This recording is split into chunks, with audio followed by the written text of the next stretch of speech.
ঋত্বিকের সব সত্যি জেনে নিয়ে অদ্ভুত কাণ্ড করল দাদু। সম্পূর্ণ জানতে হলে ভিডিওটিতে একটি লাইক করে দেখতে থাকো।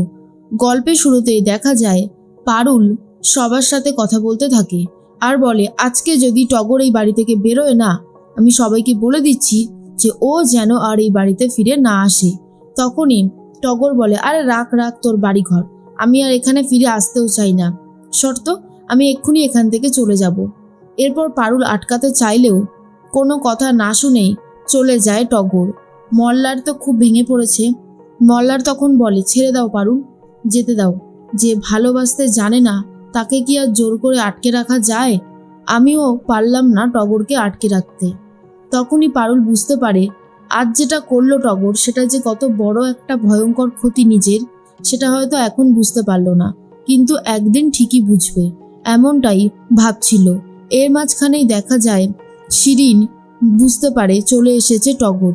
টগরকে দেখার পর শিরিন বলে, আরে টগর, তোমার জন্যই তো অপেক্ষা করছিলাম, এসো এসো, আজকে থেকে এই বাড়িটা শুধুমাত্র তোমার। টগর বলে, সত্যি?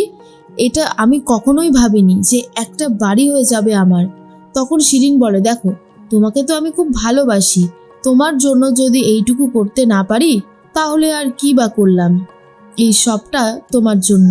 শোনার পরে খুব খুশি হয়ে যায় টগর আর ভাবে, খুব ভালো কথা, ওই বাড়ি ছেড়ে এসেছি, বেশ করেছি, এখন আমি এখানেই থাকবো, এখান থেকে আর কোথাও যাব না। শিরিন রীতিমতো টগরকে সব কিছু দিয়ে একেবারে ব্যস্ত রেখে দেয়। অন্যদিকে শিরিনকে টগর একটা কথা বলে, আচ্ছা শিরিনদি, ওই যে শতদ্রু, তুমি বলেছিলে ছেলেটা ভালো, ওর সাথে আমি বন্ধুত্ব করতে গিয়ে তো সত্যিই বিপদে পড়ে গিয়েছিলাম, শতদ্রু তো আমাকে বেঁচেই দিয়েছিল। হ্যাঁ, এটা ঠিকই, পারুল আমার সাথে অন্যায় করে ঠিকই, কিন্তু পারুল যদি সঠিক সময়ে না যেত তাহলে তো আমি ওই রাজার খপ্পরে পড়ে একেবারেই শেষ হয়ে যেতাম। আর এটা কিন্তু একদম ধ্রুব সত্যি কথা। শিরিন বলে, আরে বাবা, তুমি ভুল বুঝছো, শতদ্রু এরকম কিছু করতে পারে না, আমার মনে হয় তোমার সাথে অন্য রকমের কিছু হয়েছিল। যাই হোক, এখন আর ওসব নিয়ে ভেবে কোনো লাভ নেই, তুমি এনজয় করো। কিন্তু শিরিনের মনের মধ্যে একটা ভয় বাসা বাঁধে যে পারুল তো সবটা এখন জেনে গেছে, পারুল যদি শতদ্রুর ওপরে কোনো আঘাত করে তাহলে কি হবে। এরপর দেখা যায় শতদ্রু বাড়িতেই রয়েছে, পুলিশের কাছে চলে গেছে পারুল আর বলে, স্যার, একজনকে অ্যারেস্ট করতে হবে, সেই হচ্ছে মেন পান্ডা, কারণ সেই আমার বোনকে ওই রনির কাছে বিক্রি করে দিয়েছিল। তখনই জিজ্ঞেস করে, কার কথা বলছেন? এরপর শতদ্রুর কথা বলে দেয়। তখন শতদ্রুর পুরো ডিটেলস বার করে নিয়ে আসে কনস্টেবল আর বলে, স্যার, এই যে যার ডিটেলস চেয়েছিলেন। আর অ্যাড্রেস দেখে রায়ান বলে, এই এলাকায় সবাই খুব বড় লোক আর সমস্ত হাই সোসাইটিরা থাকে, চল তাহলে দেখি কার গুণধর ছেলে এই রকম একটা অন্যায় করার মতন সাহস দেখিয়েছে। পারুল বলে, যার বাবার যত ক্ষমতাই হোক না কেন, আইনের ঊর্ধ্বে কেউ নয়, আইন ঠিক শাস্তি দেবেই দেবে। এরপরেই চলে গেছে সেই জায়গাটাতে আর গিয়ে দেখে চন্দ্রাবতী প্যালেস। বুঝতে পেরে যায় রাইভেল যে কোম্পানি ছিল, মানে যাদের জুয়েলারি দোকান ছিল, সেই চন্দ্রাবতীর বাড়িতেই রয়েছে রায়ানরা। মল্লার তখন বলে, বিজনেসের শত্রুতা এখন পার্সোনাল শত্রুতার জায়গায় নিয়ে এসেছে, আজ তো আমি ওকে ছাড়বো না। এরপর সবাই মিলে ঢুকে পড়ে। সিকিউরিটি কোনোভাবেই ঢুকতে দেয় না, কিন্তু পুলিশ সব কিছুকে সরিয়ে দিয়ে ভেতরে ঢুকে পড়ে। আর তখনই দেখা যায় শতদ্রু কোথায় জিজ্ঞেস করতে থাকে।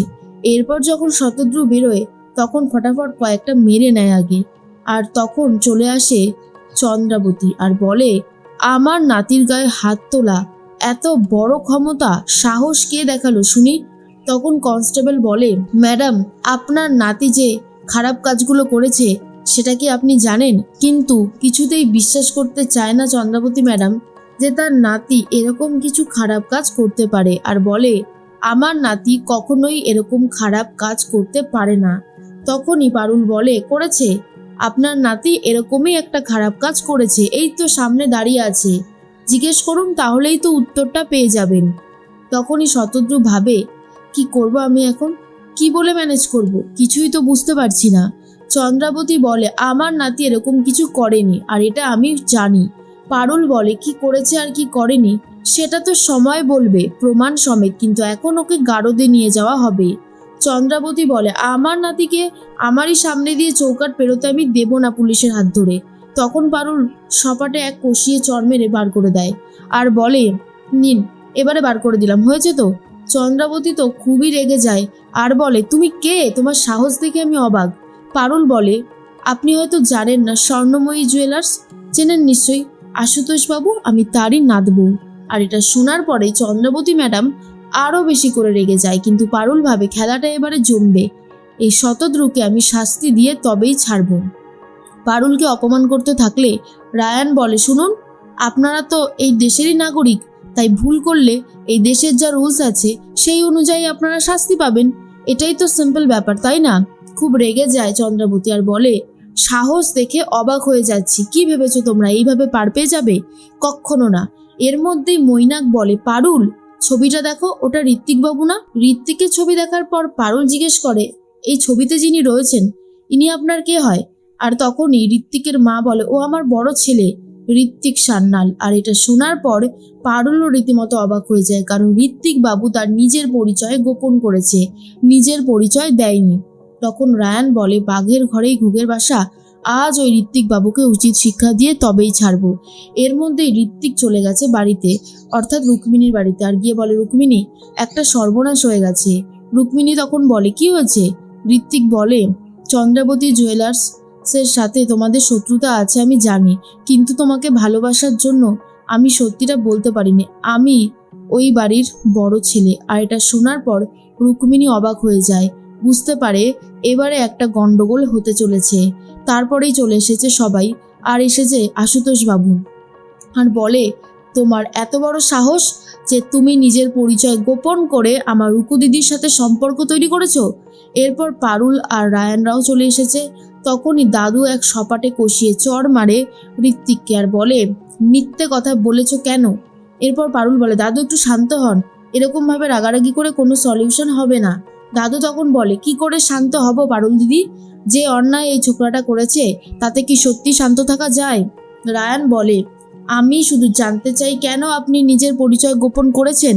এরপরেই রায়ান তখন মারধর দিতে থাকে ঋত্বিক বাবুকে আর বলে, আমার দিদিকে ভালোবাসা দ্বারা আজ আমি তোর অবস্থা খারাপ করব।